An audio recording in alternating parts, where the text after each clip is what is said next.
두경부는 말 그대로 머리와 목 부위를 말합니다. 조금 더 자세히 이야기하면 뇌 아래에서 가슴 윗부분까지 눈을 제외한 목, 코, 입, 귀 부위를 일컫는데요. 이 두경부에 문제가 생기면 호흡, 음식 섭취, 발성 등이 어려워지며 삶의 질이 크게 떨어지고 장애가 생길 위험도 커집니다.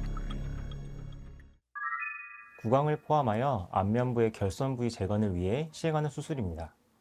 유리피판 수술이란 우리 몸의 다른 부위에서 혈관을 포함한 복합적인 조직을 떼서 필요한 부위에 이식하는 수술을 의미합니다. 일반적으로는 피부와 그 아래의 피하 지방 조직을 옮기지만 필요에 따라서 피하 지방 아래의 근육이나 인대, 신경, 뼈 등을 포함시켜 이식하기도 합니다.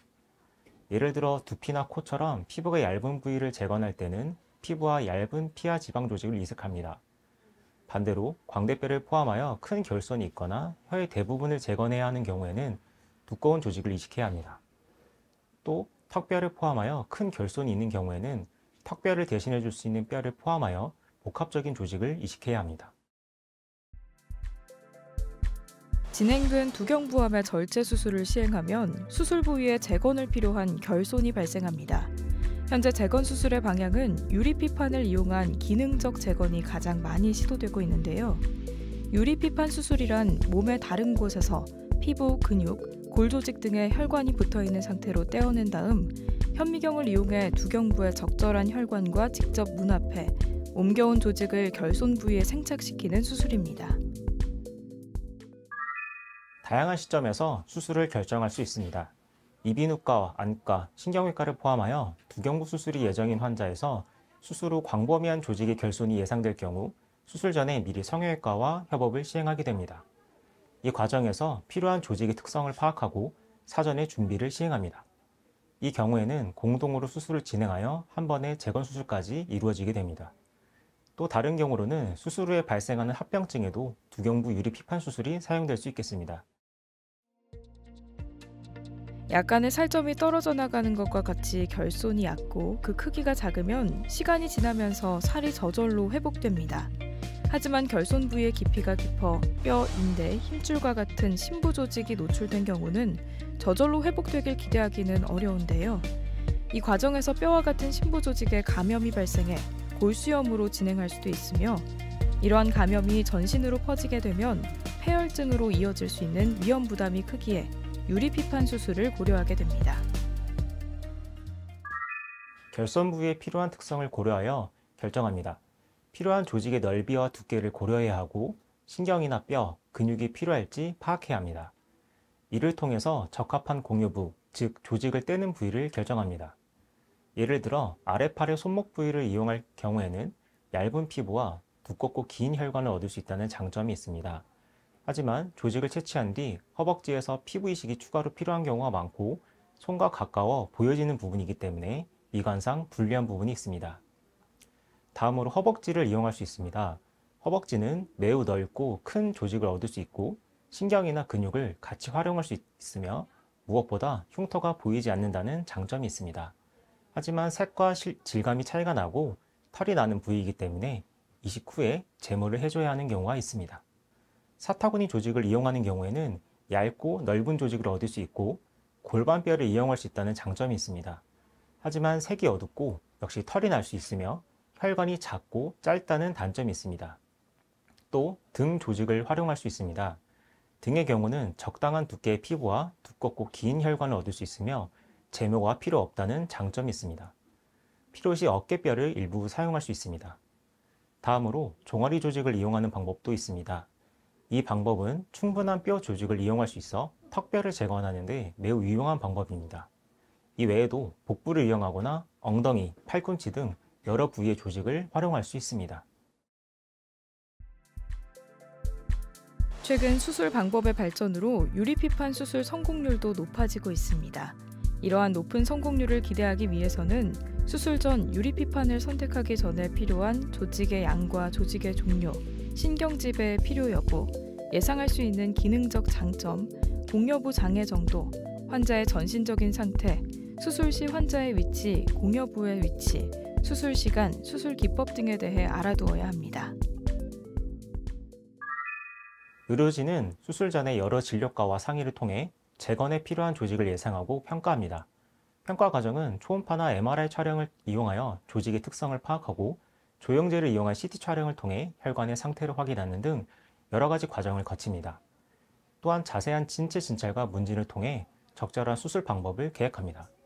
복용하고 있는 약물이 있다면 이런 약제가 수술 일정에 영향을 미칠 수 있습니다. 따라서 복용하고 있는 약물을 정확히 의료진에게 전달하는 것이 중요합니다. 또한 흡연은 여러 가지 수술 후 합병증을 발생시킬 수 있기 때문에 반드시 수술 전에 금연을 하는 것이 중요하겠습니다.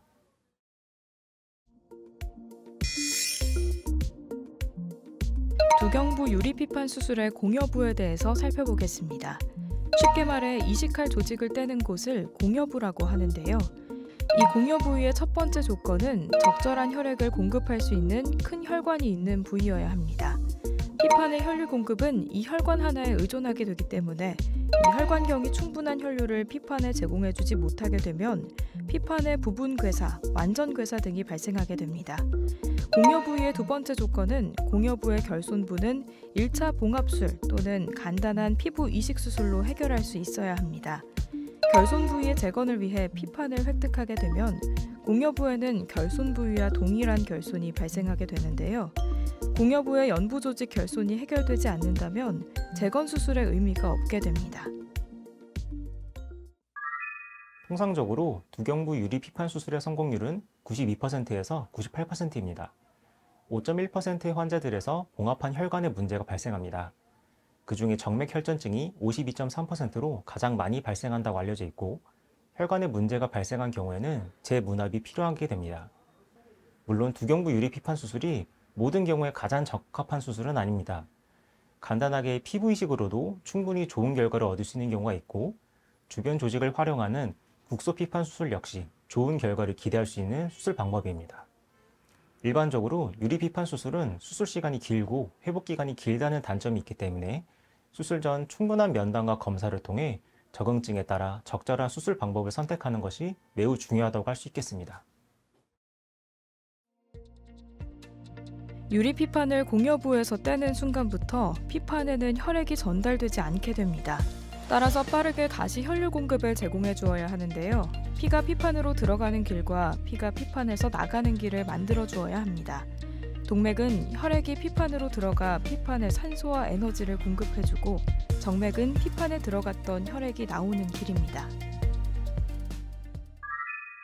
여러 가지 합병증들이 수술 후에 발생할 수 있습니다. 가장 흔한 합병증으로는 수술 부위의 감염이나 상처 벌어짐, 혈종, 출혈 등의 부작용이 있겠습니다. 또한 이식한 피판에 동맥이 막히거나 정맥이 막히는 증상, 그리고 이로 인한 피판의 일부 괴사 및 전체 괴사가 발생할 수 있습니다. 이때 동맥이나 정맥이 막히는 경우는 응급으로 수술 부위를 다시 확인할 필요가 있어서 수술 후 며칠 동안은 주의 깊은 관찰이 필요합니다. 두경부 영역에서의 유리피판 수술의 성공률은 현재까지 85%에서 98% 정도로 보고되고 있습니다. 최근 들어서는 그 성공률이 점차 높아지는 추세인데요. 유리피판술의 위험인자로는 고연령, 흡연력, 수술 전 방사선 치료, 심혈관 질환, 당뇨, 고콜레스테롤증, 전신 말초혈관 질환 등의 인자가 알려져 있으며 이는 수술 후 피판의 생존 및 합병증과 연관이 있는 것으로 알려져 있습니다. 수술 직후에는 안정을 취하는 것이 피판의 회복을 돕고 부작용을 낮출 수 있습니다.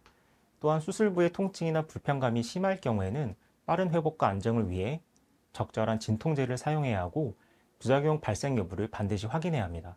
따라서 수술 후에 의료진도 한두 시간에 한 번씩 상처를 확인하는데 이 과정에서 환자분은 불안감과 수면 부족에 불편감을 호소할 수 있습니다. 하지만 이것은 수술 후 발생할 수 있는 부작용을 빠르게 확인하고 조치를 취하기 위한 과정이므로 불편하시더라도 협조를 부탁드리겠습니다.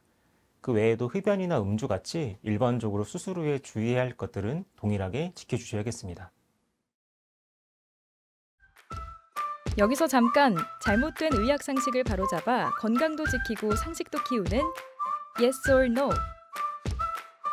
두경부 유리피판 수술 중 거머리 치료도 시도될 수 있다는데 사실인가요?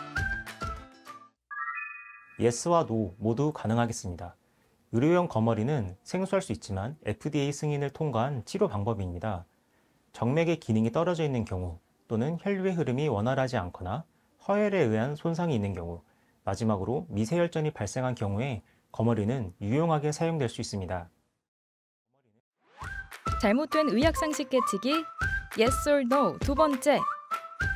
동맥경화, 당뇨병 등 만성 질환자의 경우 이식한 조직이 괴사할 확률이 높나요? 이식한 조직은 이식한 혈관을 통해서 영양분을 모두 공급받습니다. 하지만 동맥경화가 있거나 당뇨가 있는 경우에는 혈관이 딱딱하게 변해 있거나 심지어 혈관이 좁아져 있는 경우가 있습니다. 따라서 혈류의 흐름이 원활하지 않고 심할 경우에는 혈류가 완전히 차단되어 이식한 조직이 괴사를 일으킬 수 있습니다. 따라서 철저한 당 조절 및 혈압 조절 등 여러가와의 긴밀한 협업이 필요하겠습니다. 두경부의 결손은 미용 측면과 아울러 기능적인 부분에서 많은 불편함을 초래하는데요. 이런 불편함을 해결하기 위해 유리피판 수술이 많은 도움이 되고 있습니다. 수술의 발달로 유리피판 수술 후의 합병증의 2에서 8% 정도로 낮게 보고되고 있는 만큼 두려움을 갖기보다 적극적인 자세로 의료진과 상의하여 질환 극복에 나서야겠습니다. 얼굴의 재건 수술은 단순히 기능적 측면의 회복뿐만 아니라 심미적으로 보여지는 측면의 회복까지 사회적인 생활을 하는 데 있어서 매우 중요한 수술입니다. 따라서 수술 전 면밀한 검사와 평가를 통해 재건 방법을 결정하고 이를 통해 최선의 수술 및 수술 후 관리가 필요하겠습니다.